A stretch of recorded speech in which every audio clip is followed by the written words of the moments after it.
If it was not clear to Duke Energy before the meeting this evening at Landrum High School, it should be crystal clear now. We were unable to find anyone who turned out to this meeting because they were supporting the Duke Energy initiative to build a power substation in Campobello in order to run 14-story tall, high-voltage towers through Landrum in an effort to feed more power to Asheville, North Carolina. Approximately 1,100 people turned out for the meeting, which was held in the high school's auditorium with a seating capacity for only 600. As maximum capacity was reached and the doors were closed, about half the remaining crowd outside left, but nearly 300 remained.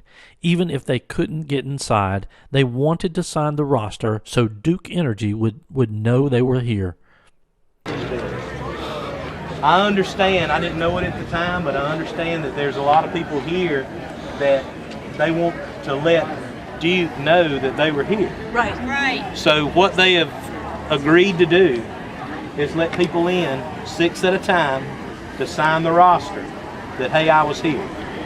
That doesn't get you a seat, but as time goes on, this thing will be going on till 10 o'clock tonight. As time goes on, people's gonna get up and leave. And in the order that you get in that building and put your name on that roster that you were here, as those seats free up, you'll be able to go in. Now, I'm not promising that everybody will get in. Probably not. But that's the only ticket in right now. So the line's right here at the door. They're letting 6 in at a time to fill that paperwork out. If y'all want to do that, we'll be glad to have you up there.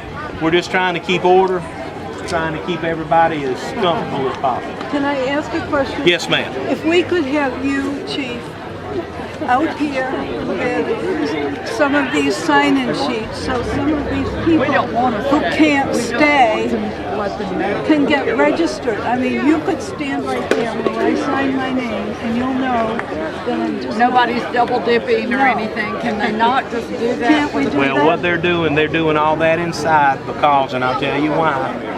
At Fletcher and Flat Rock, they had resistance. They had a little bit of security problem, and they want their people inside in a controlled environment so it can be secure. This is Duke. No, I'm not. This is Duke Energy. No, this isn't Duke Energy at all here.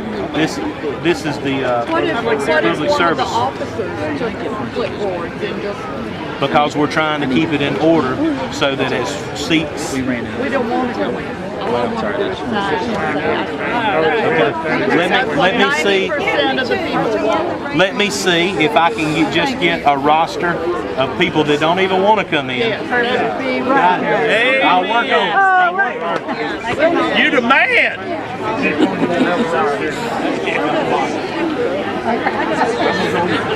Yes, ma'am. Good to see you. Nice to meet you. Bye-bye.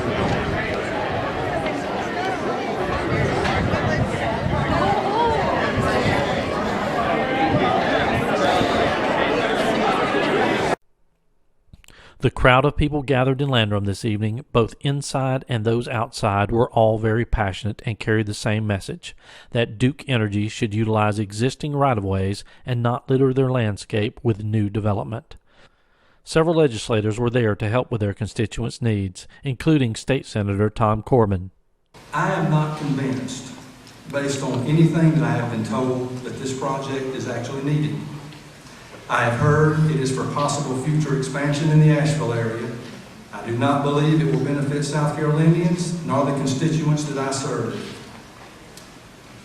We all understand that we need power, but the idea of plowing up these pristine farms and mountains with high voltage lines is unacceptable. If, and I say if, Duke can convince the Commission that this project is needed, the only acceptable solution that I see would be to stay on their existing power lines. Thank you.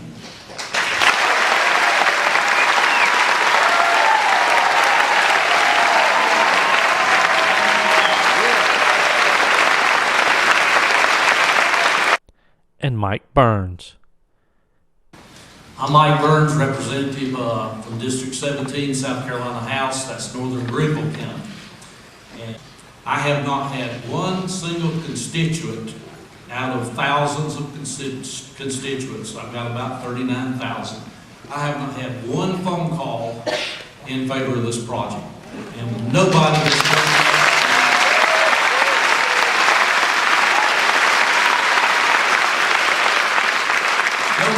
come and asked me, would you get behind Duke and let's And even Representative Doug Brannon. There is one person in South Carolina that would benefit, and in fact has already benefited from this project. He's the guy that bought the land.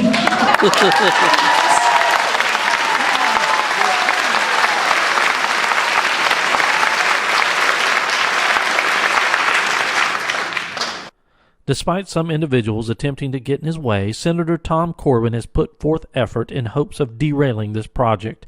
As he left this evening, he vowed he would continue to fight on behalf of the people in the Landrum area. Coming